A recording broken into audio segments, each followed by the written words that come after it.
Bueno, queremos hablar de esto, particularmente de esta alerta SAE, que no ha estado exenta de críticas por la forma que ha tenido de funcionar. Queremos conversar con Michel Delerve, él es consultor en gestión de emergencias. ¿Cómo estás, Michel? Buenas tardes. Buenas tardes, muchas gracias. Gracias por acompañarnos, gracias por venir en estos días, bueno, el día después de toda la emergencia que vivimos ayer. ¿Qué te parece la pregunta que tenemos en nuestra encuesta el día de hoy? Me parece una muy buena pregunta, una pregunta muy atingente, pero que además tiene su historia en Chile, una historia trágica. Solamente para hacer un resumen de lo lento que nos cuesta mejorar sistemas que son bastante antiguos y bastante probados. Temporada de incendios forestales del año pasado. En ese momento fue la temporada más mortífera de la historia en Chile. Inundaciones después, que también tuvimos personas fallecidas. Luego tuvimos comisión investigadora de incendios forestales, donde a lo menos en 4 o 5 párrafos la Cámara de Diputados señaló la importancia de hacer un cambio urgente en este sistema, porque entre otras cosas entrega información de que hay que hacer una evacuación, pero no entrega información de hacia dónde, cuáles son los puntos de encuentro, de qué forma hacerlo, etc. Y tuvimos también el mismo problema en la última temporada de incendios forestales, que se transformó básicamente en la segunda temporada, perdón, en el segundo incendio más mortífero de este siglo en el mundo, con 37 personas fallecidas.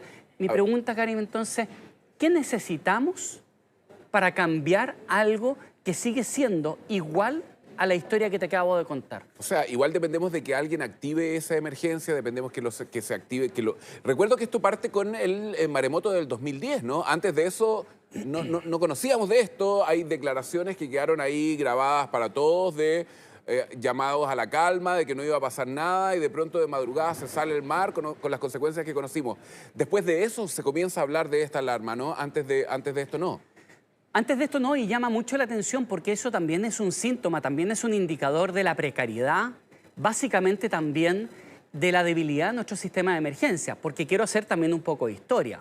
Cuando hablamos de sistemas de alerta que siguen vigentes en países desarrollados, implica, por ejemplo, década de los 90, que tú vas en el auto o tú tienes una radio a pila. Por eso que hasta el día de hoy en el kit de emergencia de los países desarrollados siguen con el tema de la radio. ¿Ya? Tú vas en un auto, tienes una alerta incluso de eventos tan una circunstanciales. Radio en su minuto hoy día sería el equivalente a tener un cargador externo para cargar los celulares si es que se corta la electricidad, por ejemplo, ¿no? Y hasta el día de hoy se usa. Tú vas en Estados Unidos, por ejemplo, en un auto, viene una alerta de la posibilidad de un tornado, por ejemplo, y la señal de radio se bloquea y aparece una alarma y te da instrucciones, es decir, literalmente se te bloquea la señal. Después, en la década del 2000, vienen otros elementos y se incorpora a la televisión. Con la llegada además de la televisión digital, vienen otros elementos. Aquí estamos en materia de lo más moderno hoy día. Viene, por ejemplo, aparatos de televisión que, aunque estén apagados a partir de la televisión digital, se encienden y sale la alerta. El tema de las mensajerías celulares viene ya a fines de la década del 2000. O sea, no estamos hablando de nada nuevo. Nuestro problema es que no tenemos redundancia y no comprendemos que la evacuación es una operación de evacuación. No es solamente una alarma y que yo te diga hay que evacuar. Básicamente, tiene que venir acompañado de una información, ¿no? Porque aquí, así es. Por ejemplo, nosotros ayer estuvimos transmitiendo durante todo el día, antes de ayer también en la región del Biobío, particularmente Arauco. Recuerdo que estábamos en vivo aquí y con Alejandro Sepúlveda mostrábamos la señal que llegaba de evacuación y nuestros equipos en terreno estaban con los vecinos y a ellos no les había llegado el mensaje. Entonces, tampoco tal vez no hay una coordinación o no es prenda de garantía. Si uno recibe el mensaje, duda de si salir o no. No se ha sociabilizado tanto que el mensaje es una orden que, como tú lo dices, salva vida. No es una recomendación, ¿no? No es una recomendación ni un sistema de alerta de este estilo. Lo único que busca es salvar vidas y, por lo tanto, debemos comprender las limitaciones. Y por eso te digo que tenemos en nuestro sistema de emergencia, esto es un indicador de debilidad técnica en los equipos que diseñan los sistemas en nuestra institucionalidad. Porque te voy a señalar algo que en realidad es bastante lógico. La mensajería está sujeta a la operatividad de las antenas comerciales y, en segundo lugar, a que tú tengas un celular operativo, cargado y encendido, y que además tengas un mínimo señal y un mínimo de alfabetización digital, porque acordémonos entonces de los adultos mayores. Entonces, o de los ciegos, las personas o las ciegas. personas ciegas. Entonces, tú tienes que tener algo que es básico en comunicación crítica, redundancia. Pero lamentablemente creo que aquí nos ha faltado. Ahora, Por ejemplo, el otro día vino el exdirector de la ONEMI y él estaba aquí cuando se emitió una alarma. Y antes de irse me dijo, mira Karim, ese mensaje llega para que la gente salga de ahí, pero no les dicen por dónde tienen que evacuar. Y me hace mucho sentido lo que tú dices con la comparación que haces con el incendio de Valparaíso, donde hay gente que murió porque no habían vías de evacuación y porque todos intentaron salir por la misma calle en una toma y quedaron al interior de los vehículos y murieron finalmente calcinados. Porque también llega el mensaje de evacuar, pero no hacia dónde, ni de qué forma hacerlo. exactamente, y esta es una situación muy crítica, porque la verdad es que debo señalar, también me tocó aquí en Mega, mostrar parte de un video en un momento dado que tiene que ver con la propagación por pavesas, por ejemplo, que es básicamente lo que termina ocurriendo en Viña esa misma noche, explicar cómo se propagaban estos incendios. Bueno, ese video era un extracto de un video más amplio. Ese video fue hecho el año 2009 a partir de la experiencia del incendio más mortífero del siglo, que es en Australia y que se llama el Sábado Negro.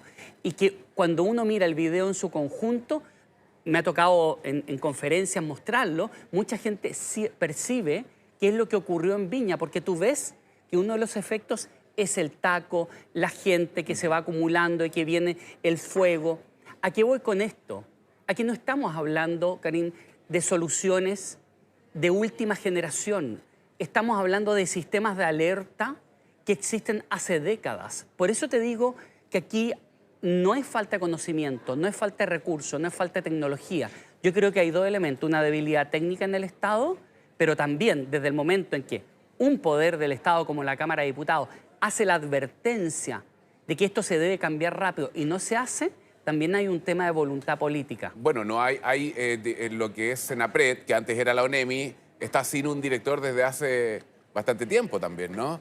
Entonces, eso da cuenta también de esa debilidad política y de que estos cargos no son cargos que tienen una directa relación con el mundo político, ¿no? Que no son organismos técnicos independientes que estén preocupados solamente de las emergencias, ¿no?